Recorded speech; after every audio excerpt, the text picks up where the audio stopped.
अस्सलामुअलैकुम। प्रोग्राम तर्जिया के साथ मैं हूं उमर दराज गोंदल।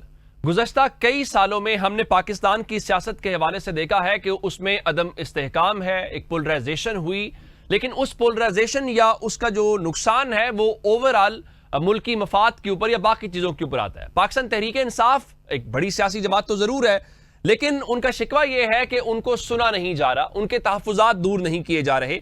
लेकिन दूसरी तरफ हुकूमत का मौक़िफ़ यह है कि असल में आप इस मुल्क को चलने नहीं दे रहे, आप ऐसी सियासत कर रहे हैं जिससे मुल्क को नुकसान हो रहा है। अब पिछले चंद हफ्तों से बात इस तरह से चल रही है कि खैबर पख्तूनख्वा के अंदर चीफ मिनिस्टर की तब्दीली हुई और तहरीक इंसाफ ने तासुर यह दिया कि अब एक ऐसा चीफ मिनिस्टर लेके आए हैं जो टकराव करेगा, मज़ाहमत की सियासत करेगा। जब उनका ओथ हो गया तो उसके बाद इस्लामाबाद में सिक्योरिटी से मुतल्लिका एक इजलास था जिसको वजीर आजम ने चेयर किया और उसमें खैबर पख्तूनख्वा के 9 मुंतखब चीफ मिनिस्टर को भी इन्वाइट किया गया था, लेकिन वो शरीक नहीं हुए। और सिर्फ शरीक ना होने का मसला नहीं है, बल्कि अब पार्टी के जो सूबाई सदर जुनैद अकबर हैं वो ये कहते हैं कि हम आइंदा भी शरीक नहीं होंगे और वो इसके ऊपर डटे हुए दिखाई देते हैं, कहते हैं हमें इसके ऊपर कोई अफसोस नहीं है। पहलू है। दूसरा पहलू यह है कि जुनैद अकबर जो पार्टी के सूबाई सदर हैं उन्होंने बाकायदा एक धमकी भी दी की है और कहा है कि इदारे हमारी बात सुने और अगर हमारी बात ना सुनी गई तो फिर हमारी नौजवान क़यादत किसी को नहीं सुने। खैबर पख्तूनख्वा में आए रोज दहशतगर्दी के वाकयात रिपोर्ट हो रहे हैं जिनके साथ हमारे जो सिक्योरिटी फोर्सेस के जवान हैं बहादुरी से इन दहशतगर्दों का न सिर्फ मुकाबला कर रहे हैं, इस दौरान बहुत सारे जवान धरती मां के ऊपर शहीद होते, कुर्बान होते भी दिखाई दे रहे हैं। इस दौरान विफाक की जानिब से कुछ गाड़ियां सूबाई हुकूमत खैबर पख्तूनख्वा को दी गई और सूबे के चीफ मिनिस्टर ने कहा कि गाड़ियां आउटडेटेड हैं और ये हमारी पुलिस की तस्दीक है, हम इन गाड़ियों को वापस कर रहे हैं। बुलेट प्रूफ गाड़ियां जो आउटडेटेड थी और एक्सपायर हो चुकी थी, परसों इंटीरियर मिनिस्टर साहब ने जो है वो हमारी पुलिस के लिए तोहफे में दी हैं। जो मेरी पुलिस के साथ, मेरे पुलिस के शोहदाओं के साथ और 80,000 से ज्यादा शोहदा जो इस सूबे ने पेश किए उनकी तस्दीक मैं समझता हूं कि है और आज मैंने बाकायदा फैसला कर दिया है कि उनको ये हम वापस करेंगे इंशाअल्लाह ताला। अब चीफ मिनिस्टर जब गाड़ियां वापस करेंगे तो इसका मतलब है कि विफाक से रद्देमल आएगा और वो रद्देमल आया। वजीर मुमलिकत बराए दाखिला तलाल चौधरी ने इस हवाले से गुफ्तगू की और उन्होंने इस गाड़ियों के वापसी के अमल को नाबालिग और नापुख्ता अमल करार दिया और उन्होंने ये भी कहा कि ऐसे अफराद का वजीर आला बनना अवाम के साथ नाइंसाफी है। उनका क्या कहना था आपको वो दिखाते। इन तमाम चीजों से लेने से इनकार, नाबालगी, नापुख्तगी, बचगाना सोच के साथ ये इरादा भी पीछे लगता है कि दहशतगर्दों के खिलाफ लड़ना ही नहीं चाहते। सुहेल आफरीदी के इस इकदाम से एक बात तो वाजे है कि वो टकराव चाहते हैं, वो मज़ाहमती रवैया इख्तियार कर रहे हैं, लेकिन इससे फायदा या नुकसान क्या होगा? क्या कोई तहरीक इंसाफ को फायदा होगा या सूबाई हुकूमत को नुकसान होगा? और जब विफाक और सूबा आपस में टकराव में जाएंगे तो दहशतगर्दी के खिलाफ इस जंग के ऊपर क्या असरात पड़ेंगे? मुल्की सियासत क्या रुख इख्तियार करेगी? फिर यह कहा जा रहा है कि नवंबर के अंदर पाकिस्तान तहरीक इंसाफ एहतजाज और एक बार फिर उन चीजों की तरफ लौटना चाहती है। तो इस सब के बीच में मौसम तो ठंडा होगा, लेकिन सियासी मौसम एक बार क्या फिर गर्म होने जा रहा है। ये बड़े अहम मामलात हैं और इससे हट के अफगानिस्तान के तालिबान के साथ पाकिस्तान का मुआहिदा तो हो गया, क्या उस पर अमल दरामद हो पाएगा? पाकिस्तान इस्तांबुल में किन तवक्कुआत के साथ जा रहा है? अमेरिका का क्या किरदार है? इन अहम मौज़ूआत के ऊपर बात करेंगे। हमें स्टूडियो में ज्वाइन किया है नईम हैदर पंजोता साहब ने, पाकिस्तान तहरीक इंसाफ के रहनुमा, और इसके अलावा जो अहम दिफाई और कौमी उमूर है उसके ऊपर बात करेंगे। हमारे साथ दिफाई तज्जियाकार कमर चीमा साहब मौजूद है। चीमा साहब और नईम पंजोता साहब, आप दोनों का बहुत शुक्रिया। आगाज जरा चीमा साहब से दिफाई उमूर के ऊपर कर लेते हैं, फिर सियासत की तरफ आते हैं। चीमा साहब, मुआहिदा तो हो गया, अच्छी बात भी है, सबने अप्रिशिएट भी किया, असल बात थी उस पर अमल दरामद। काफी वक्त हो गया है, काफी घंटे गुजर गए हैं, अभी तक हम क्या कहेंगे जो मुआहिदा हुआ जिसको ख्वाजा आसिफ कह रहे थे कि खुफिया ही रखा जाएगा, उस पर अमल दरामद के हवाले से दोनों तरफ की इंटेंशंस, जो मुआहिदे की स्पिरिट है उसके मुताबिक उस पर अमल दरामद हो रहा है ग्राउंड पे? जी बहुत शुक्रिया। देखिए, पहली बात तो ये है कि मुझे ऐसे लग रहा है कि फिलहाल तो अफगानिस्तान की जो गवर्नमेंट है वो अंडर प्रेशर है। अंडर प्रेशर ये है कि उनको ये खौफ और ख़तरा है कि पाकिस्तान जो ताकत का इस्तेमाल करेगा, अब वो उससे अफगानिस्तान के अंदर उनकी जो रेपुटेशन है वो बड़ी कॉम्प्रोमाइज़ होगी, क्योंकि हमने ये कहा है कि हम जो दहशतगर्दों के ठिकाने हैं अब हम वहाँ पे हमला करेंगे। तो अफगान तालिबान समझते हैं कि पहले तो डिप्लोमेटिकली बातें चल रही थी, मुंह से बातें हो रही थी, मीडिया पे बातें हो रही थी, तो अफगान तालिबान ये भी महसूस करते हैं कि अगर पाकिस्तान हमला करता रहता है, हम जवाब नहीं देने की ताकत रखते हैं, कैपेबिलिटी रखते, तो अफगानिस्तान की आवाम के अंदर उनकी रेपुटेशन जो है वो खराब होगी। तो मुझे ज़ाती तौर पे ये लगता है कि इस वजह से वो फिलहाल दहशतगर्द जमातों को ये कह रहे हैं कि वो कुछ ना करें, पहली बात। दूसरी बात ये है कि देखा जाए कि उनका जो पास्ट बिहेवियर है अफगान तालिबान का, बहुत मुश्किल है कि ये मुआहदा होल्ड करे। इतनी कोई आसानी मुझे नहीं नज़र आ रही। इसने टूटना ही टूटना है। उसकी वजह ये है कि इस वक्त अफगानिस्तान के अंदर 2-3 पावर सेंटर हैं। एक काबुल है, कंधार है, पख्तिका है। पख्तिका में टीटीपी बैठी हुई है। फिर विद इन अफगान तालिबान मुल्ला यकूब और शेख हैबतुल्लाह खुनजादा के दरमियान भी मामलात जो हैं वो ठीक नहीं है। मुल्ला यकूब समझते हैं कि वो मुल्ला उमर के बेटे हैं, उनके पास ज़्यादा हक है, वो अपने आप को अफगानिस्तान के एक हीरो के तौर पे पेश करना चाहते हैं। थोड़ी सी कंट्रोवर्शियल बयान देते हैं, सख्त लहजा इस्तेमाल करते हैं। तो वो शायद शेख हैबतुल्लाह खुनजादा जो हैं उनकी हुकूमत के ही पीछे पड़े हुए हैं। सो विद इन वहां पे मामला ठीक नहीं है। सो अब देखना यह है कि या तो अगर सेंट्रलाइज्ड अथॉरिटी होल्ड करती है, शेख हैबतुल्लाह खुनजादा वहां पे अपना असर व सूख कायम कर रखते हैं, तो फिर तो ठीक है। ये मुल्ला यकूब जैसे हार्डलाइनर जो हैं ये शायद कुछ ना कर सकें, लेकिन अगर ऐसा नहीं होता तो मामला खराब हो सकते। लेकिन फिलहाल तो मुआहदा चल रहा है, लेकिन क्योंकि टॉक्स भी होनी है 25 को, उसका भी वेट किया जा रहा है। मैं उसी तरफ आ रहा था। 25 को टॉक्स होनी है। जो आखिरी दोहा वाली नशिस्त थी, चले उसमें तो ये कामयाबी थी कि सीज फायर हो गया। जिस तरह आपने कहा कि हमने जो प्रेशर बिल्ड करना था हमने वो प्रेशर बिल्ड कर लिया। अब ज़ाहिर है ये दूसरी नशिस्त होगी जो इस्तांबुल में है। वहां पे हमारी एक्सपेक्टेशंस क्या हैं, हमारे गोल्स क्या हैं, या अब हम किस तरफ जाएंगे? यानी सीज फायर, या हम जो डिमांड कर रहे थे कि आप टीटीपी को रोकें, उनकी आमाजगाहें खत्म करें और अपने आप को उनसे अलग करें। अब ज़ाहिर है उसमें एक इंडिया की इन्वॉल्वमेंट भी है। अब हमारे लिए दोहा से इस्तांबुल जाते हुए हमारे पास कौन कौन से गोल्स होंगे जो हम टेबल पे लेके जाएंगे? देखिए, हमारे पास 1 पॉइंट एजेंडा है, और 1 पॉइंट एजेंडा है कि अफगानिस्तान की सरजमीन हमारे खिलाफ इस्तेमाल नहीं होनी चाहिए। इस पे अफगान तालिबान को अपने घर में काम करने की जरूरत है। उसमें वो जारी बात है, इंडिया अगर उनकी सरजमीन इस्तेमाल कर रहा है उसमें वो रोकें। वहां पे जो दहशतगर्द जमातें, ग्रुप्स हैं जिनके बारे में यूएन सिक्योरिटी काउंसिल की रिपोर्ट आ चुकी है रिसेंटली, एक क्वाड्राइपार्टाइट, एक 4 मुल्कों की स्टेटमेंट थी जिसमें ईरान, रशिया और चाइना और पाकिस्तान थे। एक ही बात कर रहे हैं कि अलकायदा है वहां पे, दाइश है, टीटीपी है, मजीद ब्रिगेड ग्रुप है, ईस्ट तुर्कमानिस्तान इस्लामिक मूवमेंट है, और इस तरह के बहुत सारे जो दहशतगर्द ग्रुप हैं वो वहां पे मौजूद हैं। क्योंकि सिर्फ पाकिस्तान टारगेट हो रहा है और खित्ते के ममालिक टारगेट नहीं हो रहे, तो लिहाजा पाकिस्तान ज्यादा इस पे बोलता है।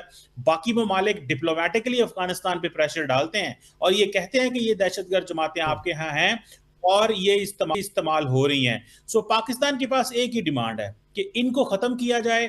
अफगान सरजमीन हमारे खिलाफ इस्तेमाल नहीं होनी चाहिए। जिस तरह मुत्तकी साहब इंडिया के अंदर जाके ये कह के आए हैं कि अफगानिस्तान की सरजमीन भारत के खिलाफ इस्तेमाल नहीं होगी, इसी तरह हमें भी वही एश्योरेंसेस दी जाएं ताकि हमारे अफगानिस्तान के दरमियान मामला ठीक हों और अफगानिस्तान के लोगों की कारोबारी मुश्किलात ना उनके लिए बढ़ाएं। असल नुकसान तो अफगानिस्तान की आवाम का होगा, उनको कारोबारी नुकसान होगा। जब उनके देखें, पहले तो वो आ जाते थे बॉर्डर क्रॉस करके, कोयटा और पेशावर के अस्पतालों में आके वो अपने इलाज करवाते हैं, तो ये उनके लिए मुश्किलात पैदा होंगी क्योंकि अफगानिस्तान कोई आइडियल प्लेस तो नहीं है रहने के लिए। वहां पे मामलात को इतने अच्छे नहीं है, कारोबार, बिजनेस, हेल्थ, बहुत सारे ऐसे चैलेंजेस हैं। सो मैं समझता हूं कि ये चीजें अफगान तालिबान ने मुश्किल पैदा कर दी, और अब तो पाकिस्तान ने ये भी कह दिया है कि अनडॉक्यूमेंटेड लोग यहाँ पे नहीं रह सकते। तो ये जो सारी फैसिलिटीज अफगान तालिबान को थी, उनको आपने जो है वो निकालना है। मैं जरा चीमा साहब, पंजोता साहब से भी राय ले लूं, क्योंकि पंजोता साहब आपकी पार्टी ने सीज फायर को वेलकम किया, बहुत अच्छी बात है। उसके बाद हमने उनकी गुफ्तगू सुनी, जो रिपोर्ट भी हुई, जो अभी नए चीफ मिनिस्टर आए हैं आफरीदी साहब, उन्होंने कहा जी अफगानिस्तान हो या कोई भी हो, जारहियत करेगा तो हम अपने मुल्क के साथ है, अपनी फौज के साथ है। पंजोता साहब, एक राय ये थी कि जो नेशनल पॉलिसी है, मिसाल के तौर के ऊपर अफगान जो यहाँ पे गैर कानूनी शहरी हैं उनको निकालने के हवाले से या दहशतगर्दी के लेके, तो कहीं पीटीआई उस तरह से कन्विंस नजर नहीं आती या क्लैरिटी के साथ अपनी जो राय है या उनका जो मौक़िफ़ है वो नहीं रख रहे। बहुत शुक्रिया मरदराज गोंद साहब, आपने मौका दिया जी। पहली बात तो मैं आपको सराहूँगा कि जिस तरह आप पाकिस्तान में आपने जहाँ जहाँ सैलाब के इलाके थे वहाँ बड़ा जाके ज़बरदस्त कवरेज की। ये हुकूमत नहीं कर सकी जो आपने वहाँ करके दिखाया और लोगों की मदद हर तरह से की, उसको उजागर करके उसे दिखा के। दूसरी बात ये कि जहां अफगानिस्तान की बात है तो हमारी पॉलिसी, हमारा मौक़िफ़ तो 20-25 साल से इमरान खान साहब का आप सुनते हैं बड़ा क्लियर है। पॉलिसी इनसे पूछें कि आपकी पॉलिसी क्या है। कभी आप कहते हैं कि अफगानिस्तान की हुकूमत जो है वो पाकिस्तान में दहशतगर्दी करा रही है, कभी आप कहते हैं कि अफगानिस्तान के जो लोग यहाँ पाकिस्तान में रहते हैं इस वजह से दहशतगर्दी हो रही है और इसी वजह से हम उनको धक्के मार के बाहर निकाल रहे हैं। कभी आप कहते हैं कि उनकी सरजमीन इस्तेमाल हो रही है, वहाँ के दहशतगर्द जो हैं वो हमारे खिलाफ होते हैं और इस वजह से होते हैं। कभी आप कहते हैं कि पाकिस्तान तहरीक इंसाफ जो है वो वहाँ पर सूरतकारी कर रही है और इस वजह से दहशतगर्दी हुई है। कभी कहते हैं कि हमने उनको सेटल किया तो इस वजह से दहशतगर्दी हुई। तो आप अपना मौक़िफ़ तो एक लेकर आए ना। हम पहले दिन से कह रहे थे कि तमाम मामलात का हल जो है बातचीत है। अगर अमेरिका ने उसके अंदर इजराइल और फ़लस्तीन के मामले के अंदर अमन मुआहदा किया जो कि इम्प्लीमेंट तो नहीं हुआ, अभी भी वहाँ पर जो है अटैक्स हो रहे हैं और हमारे जो मुसलमान भाई हैं, बहनें हैं, बुजुर्ग हैं, बच्चे हैं, वो शहीद हो रहे हैं और ये रिपोर्टिंग वहाँ से हो रही है, गाज़ा से जो वहाँ की सूरत हाल है वो है। तो अमन से ही जो है वो हमेशा जो है वो तमाम मामलात जो हैं वो बेहतर तरीके से होते हैं। लेकिन यहाँ पर ये हुआ कि उस वक्त कहा गया कि ये अमन की बात करते हैं, देखें जी वो हमें गोली मार रहे हैं तो हम कैसे आगे से अमन की, ये तो लेटने वाली, ये तो डरपोक बात है, ये तो बुज़दिलों वाली बात है। अब जाके सीज़ फायर हुआ, जब दोहा के अंदर कतर और तुर्की ने रोल अदा करते हुए उन्होंने सीज़ फायर कराया तो हमने तो पहले दिन ही ये कहा कि बिल्कुल बड़ा अच्छा है, खुशाइन है। और हम यही बात कर रहे थे, हमारा लीडर यही बात कर रहा था कि बैठ के बातचीत से मसले का हल। अभी आप देखें कि अफगान बॉर्डर जो है वो पता चला है कि उस मायदे के मुताबिक जो है वो खोल दिया, यानी लोग आ सकेंगे, जा सकेंगे, तजारत होगी, सारे मामलात होंगे।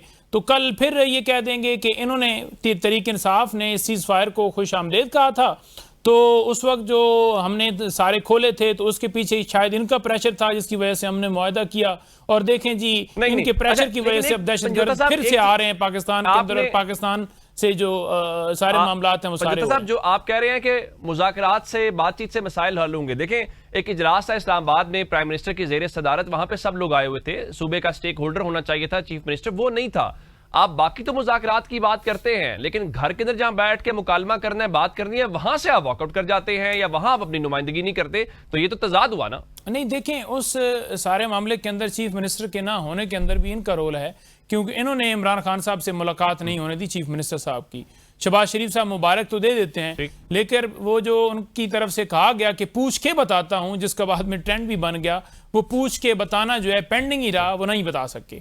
और हमारी तरफ से वहां नुमाइंदगी की गई, वहां पर चीफ सेक्रेटरी भी गए और वहां पर मुजम्मिल असलम जो साबिक हमारे वजीर खजाना थे वहां KP के अंदर, वो तमाम अमूर से पहले से वाकफियत रखते हैं, तमाम मीटिंग्स में पहले भी जाते हैं, तो उनको नुमाइंदगी दी गई थी। हमने बिल्कुल नुमाइंदगी अपनी नहीं छोड़ी, हालांकि इनका काम था कि मेक श्योर कराना। अगर आपके पास इतनी इख्तियार नहीं है कि इमरान खान से एक चीफ मिनिस्टर की मुलाकात खुद करवा सकें। बिल्कुल ठीक, गुफ्तगू का सिलसिला जारी है लेकिन एक ब्रेक के बाद।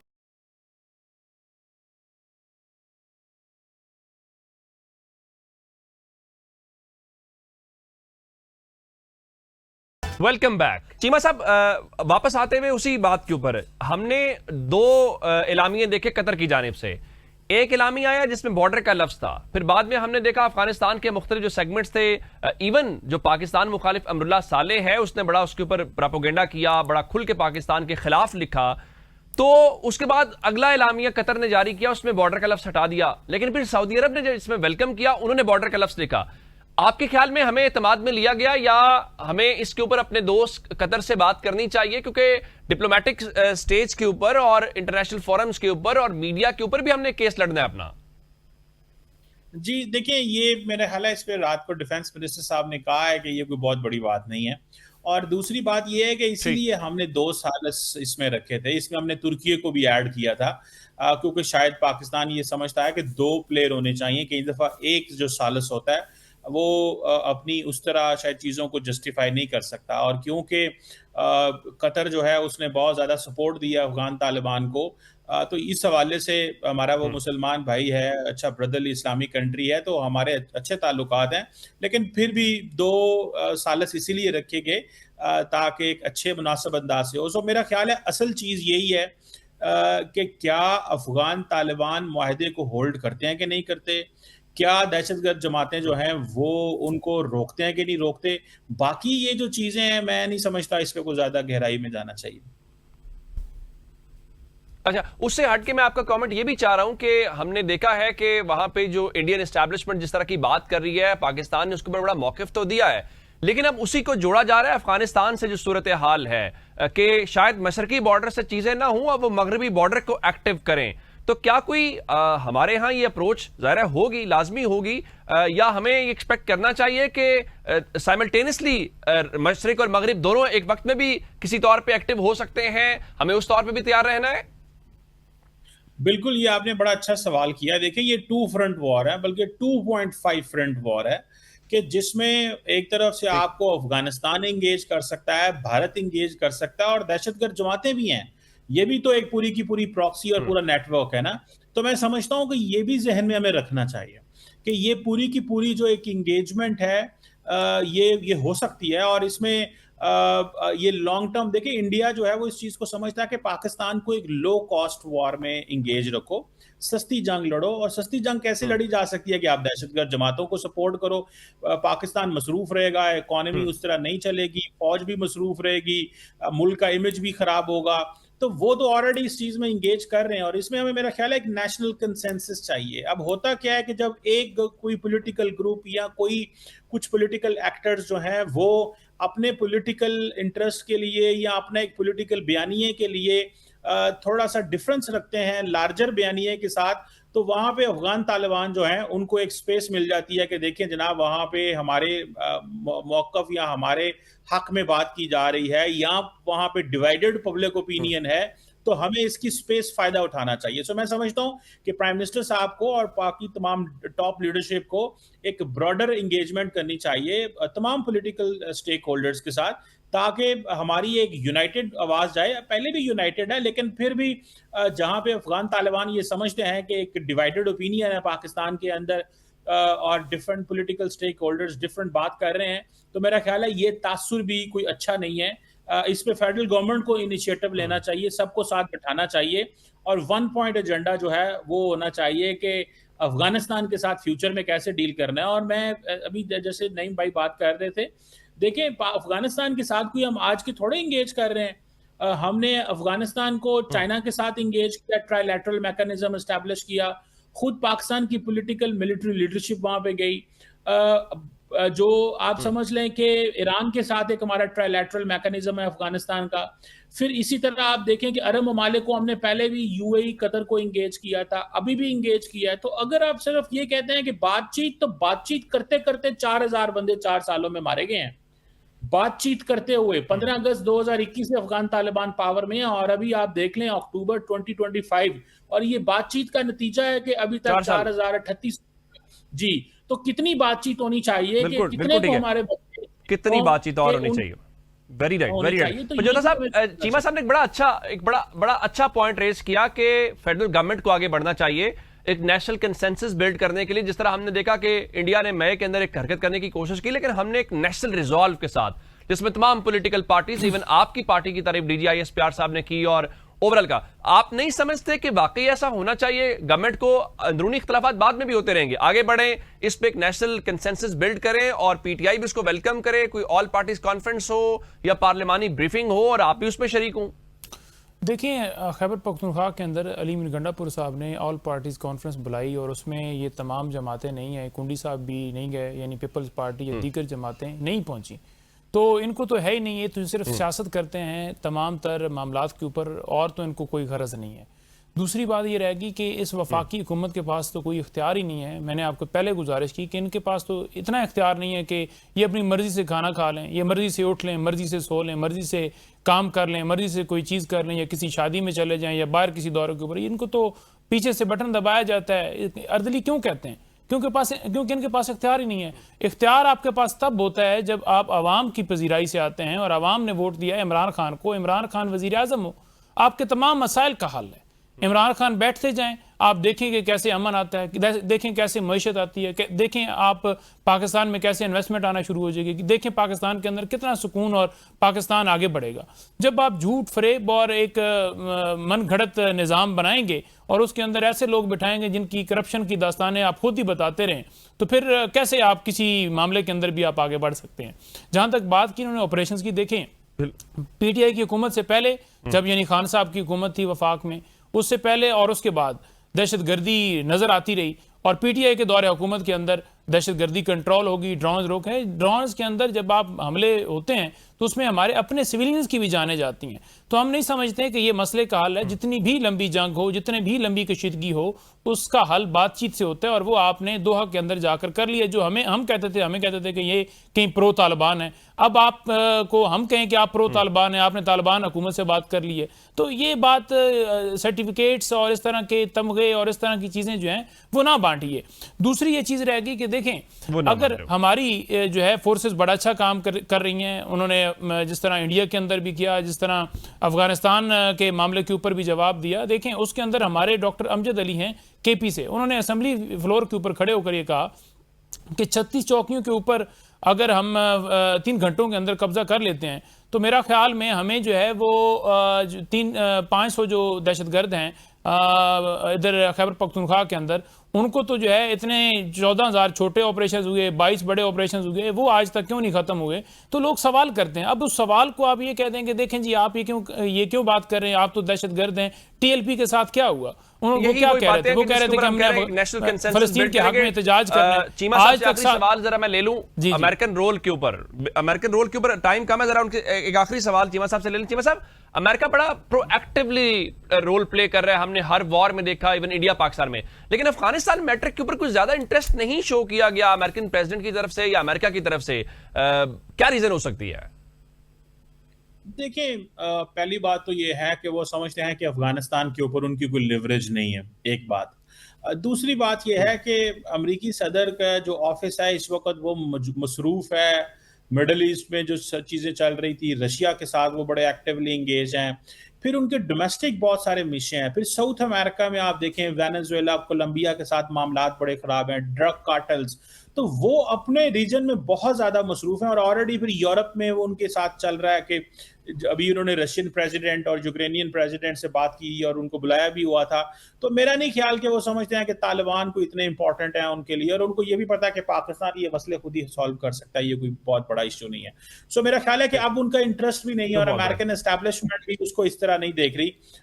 बस उनका सिर्फ एक इंटरेस्ट है, और जिस पे देखें ना अफगान तालिबान बड़े स्मार्ट हैं कि वो जब वो दोहा में मुआहदा करके आए कि अफगानिस्तान की सरजमीन अमेरिका और उसके इत्तेहादियों के खिलाफ इस्तेमाल नहीं होगी, तो वो नहीं हो रही। तो वो जहां उन्होंने नहीं दहशतगर्दों को इस्तेमाल करवाना होता वहां नहीं करते, जहां उन्होंने अलाउ करना होता है वो अलाउ कर देते हैं। तो ये मैं समझता हूं इस पर्पस पिक एंड चूज कर रहे हैं, अमलन वो पिक एंड चूज कर रहे हैं। कमर चीमा साहब ने बड़े दिफाई उमूर के ऊपर अपनी दिफाई राय हमें दी है, आपका शुक्रिया। अब हमें ज्वाइन कर लिया है वजीर मुमलिकत बराए सकाफत और सयाहत हुजैफा रहमान साहब ने। हुजैफा साहब आपका बहुत शुक्रिया। और पाकिस्तान तहरीक इंसाफ से नदीम कुरैशी साहब हमें ज्वाइन कर रहे हैं। हुजैफा साहब, ये जो गाड़ियों वाला मामला है, पीटीआई की खैबर पख्तूनख्वा गवर्नमेंट ये कहती है कि एक्सपायर्ड या आउटडेटेड गाड़ियां हमें दी गई हैं। आज बैरिस्टर सैफ कह रहे थे कि तलाल चौधरी साहब को और दीगर वुज़रा को इन्हीं गाड़ियों में बिठा के जरा सरहदी इलाकों का दौरा करवाना चाहिए। ये क्या कंट्रोवर्सी बन गई है? देखें, बहुत शुक्रिया जी, ऐसी बात नहीं है। कल भी मुझसे एक टॉक शो में पूछा था, तो मैंने कहा कि अगर ऐसा किया गया है तो गलत है, और इस म्यार को जो है रखने के लिए आप मीडिया वाले भी मौजूद हैं, बाकी दोस्त भी हैं, इवन के थर्ड पार्टी ऑडिट भी कराए जा सकते हैं। एक तो ये गलत बात है। फेडरल गवर्नमेंट के पास गाड़ियां आई, फेडरल गवर्नमेंट ने कहा नहीं हम केपी के कोई गाड़ियां दे देते हैं, क्योंकि वो सबसे ज्यादा दहशतगर्दी से मुतासिर हो रहा है। अब अभी आपके इस सवाल पूछने से 15 मिनट पहले मैं और तलाल चौधरी साहब इकट्ठे थे, तो मैंने उनसे वैसे पूछा, मैंने कहा चौधरी साहब ये गाड़ियों की क्या बात है? उन्होंने कहा जिस गाड़ी पे मैं आया हूँ ये गाड़ी जो है बेसिकली उसी वजारत की है और उसी शोबे की है, जो शोबा जो है वो यानी जिस डिपार्टमेंट से जो है बाकायदा उन्हें दी गई है, केपी की हुकूमत को दी गई है। तो मकसद कहने का ये कि एक वजीर मुमलिकत बराए दाखिला उसी शोबे से मिलने वाली गाड़ी खुद इस्तेमाल कर रहा है, और वो जाहिर है उसको लाइव थ्रेट्स भी हैं, वो पूरे मुल्क का ज़ाहिर इंटीरियर को देख रहा है। और अभी आपने टीएलपी का मामला देखा था, टीएलपी के मामले के अंदर जाहिर है अगर कोई बंदा फ्रंट के ऊपर है तो महकमा दाखिला के लोग ही हैं ना जी, या वजीर दाखिला है, वजीर मुमलिकत दाखिला है, लाइफ थ्रेट्स उन्हें टीटीपी से अपने मौजूद हैं, उसमें अगर वो ट्रेवल कर सकते हैं तो आपको तरीकाकार ये था कि आप किसी भी अच्छी बुलेट प्रूफ कंपनी को बुलाते, उस कंपनी से एवेल्युएट करवा लेते। एक शीशे पे आप बाकायदा, अगर आपको जो तरीकाकार है कि AK-47 का फायर मार्कर या एक छोटे शीशे को वो चेक हो जाती है कि शीशा एक्सपायर है या नहीं। बेसिकली होता क्या है कि कंपनी आपको सर्टिफिकेट जारी करती है। लोहा तो कभी खत्म नहीं होता ना जी, लोहे की तो एक जिंदगी है, उसके अंदर आप जो है जितना पुराना होगा लोहे के बारे में मशहूर है कि उतना ही वो मजबूत होगा। अब बात आ गई ग्लास की। अब ग्लास जो है 5 साल कंपनी लिख कर देती है कि ये शीशा 5 साल तक हम गारंटी देते हैं कि ये शीशे के अगर गोली लगेगी तो वो ज़ाहिर असर नहीं करेगी। उसके बाद की बात ये नहीं होती कि वो शीशा कारामद नहीं रहता, उसके बाद होता ये कि कंपनी जिम्मेदारी नहीं उठा रही होती, बस आपका शीशे में बबल्स आ जाते हैं।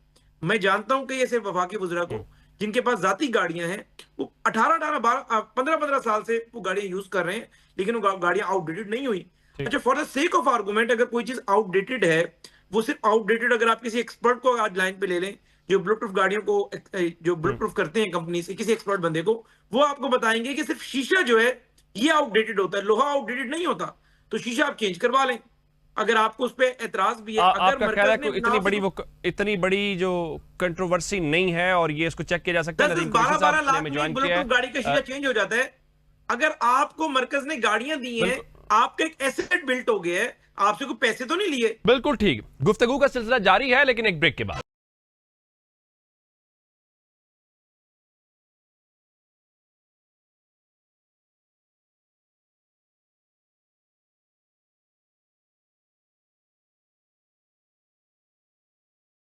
Welcome back. एक तो कुरैशी साहब, वेरी वार्म वेलकम, आप पहली बार हमारे शो में तशरीफ लाए।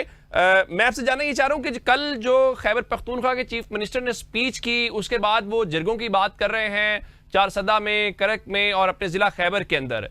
अब इस सारे मामले में जब नेशनल कंसेंसस की जरूरत है दहशतगर्दी के खिलाफ जंग में और अफगानिस्तान वाले महाज के ऊपर भी, तो अगर तहरीक इंसाफ ये लाइन लेगी कि अवाम फैसला करेगी, तो अवाम ने तो मैंडेट तहरीक इंसाफ को दिया है और असेंबली में दिया है, तो असेंबली के अंदर रह के जो बात हो सकती है दोबारा जिरगों की तरफ जाने का मामला तो यही है कि इसको लटकाया जा रहा है या फॉर पॉलिटिकल डिबेट आप उसको लेके जा रहे हैं। बिस्मिल्लाह, बहुत शुक्रिया गोदल साहब। देखिए, पहली बात तो ये तासुर बिल्कुल गलत है। ये हमारे खिलाफ एक रायनामा बनाने की कोशिश तो हो सकती है, ऐसा कतन कुछ नहीं है। आज चीफ मिनिस्टर केपी ने जो सबसे अहम बात की वो उन्होंने अपनी मुलाकात के हवाले से की कि उन्हें साबिक वजीर आज़म इमरान खान के साथ मुलाकात की इजाजत दी जाए। इमरान खान साहब एक पार्टी के सरबराह है जिनका एक वर्कर सूबे का वजीर आला मुंतखब हुआ है, तो लावाला खान साहब का एक तजर्बा है। खान साहब की 26, 27, 28 साल पे मुहित एक जदोजहद है, वो एक अपनी एक बड़ी ही अहम राय रखते हैं और एक वक्त था वही राय ही रियासती पॉलिसी थी। आज फेडरल गवर्नमेंट की पॉलिसी कुछ और है और जो ग्राउंड पे सूरत हाल है वो डिफरेंट है। बिल्कुल पाकिस्तानी इस बात पर मुत्तफिक है, क्यों ना हो। हम तहरीक इंसाफ के लोग पाकिस्तानी नहीं है। पाकिस्तान में इस्तेहकाम हो, पाकिस्तान में अमन हो, पाकिस्तान आगे बढ़े, पाकिस्तान के पड़ोसी मुल्कों बिलखुसूस अफगानिस्तान के साथ बेहतरीन आइडियल ताल्लुकात होने चाहिए। उनके साथ हमारा सदियों का रिश्ता है, मजहब का भी और सकाफत का भी, और दीगर जिस तरह से बलूचिस्तान में और केपी में ट्राइब्स हैं, उनकी अजीजदारी है वहां, तो हम किसी सूरत भी अपने किसी दुश्मन को, हिंदुस्तान जैसे दुश्मन को, हमें ये मौका नहीं देना चाहिए कि वो हमारे इस कॉन्फ्लिक्ट का फायदा उठाए और वहां पर अपनी स्पेस बनाए। जहां तक जिरगों की बात है, केपी की रिवायत रही है, जब भी कोई शख्स एक मुश्किल होती है सोसाइटी में तो वो एक रायनामा होती है, इसमें कोई शक नहीं है कि केपी की गवर्नमेंट ने तहरीक इंसाफ को तीसरी बार, ये हिस्ट्री में, पाकिस्तान की सियासी हिस्ट्री में ऐसा नहीं हुआ कि तीसरी बार किसी जमात को वोट दिया जाए। खैर पूरे पाकिस्तान ने ही वोट किया था, वो तो गवर्नर कामरान टेसूरी कह चुके हैं, क्या होगा उस पर डिबेट कहीं और चली जाएगी। वोट तो पूरे पाकिस्तान ने दिया, केपी ने थर्ड टाइम दिया अपनी सूबाई गवर्नमेंट को वोट और फेडरल गवर्नमेंट को सेकंड टाइम दिया। लेकिन मैं आज भी समझता हूँ इन जिरगों का मकसद लोगों में ये जो गैप आ जाता है अवाम में और हुकूमत में, हुक्मरान गोदल साहब वही तकड़े होते हैं जिनके साथ अवाम होती है। ये कागजों से लोग ताकतवर नहीं हुआ करते, कागज तो एक हेल्पिंग टूल है। आप और मैं मजबूत होते हैं। अब आप प्रोग्राम कर रहे हैं, अगर आप सारा स्टाफ आपके साथ नहीं है, आप ये प्रोग्राम नहीं कंडक्ट कर सकते, कर भी लेंगे इसका तासुर जाहिल हो जाएगा।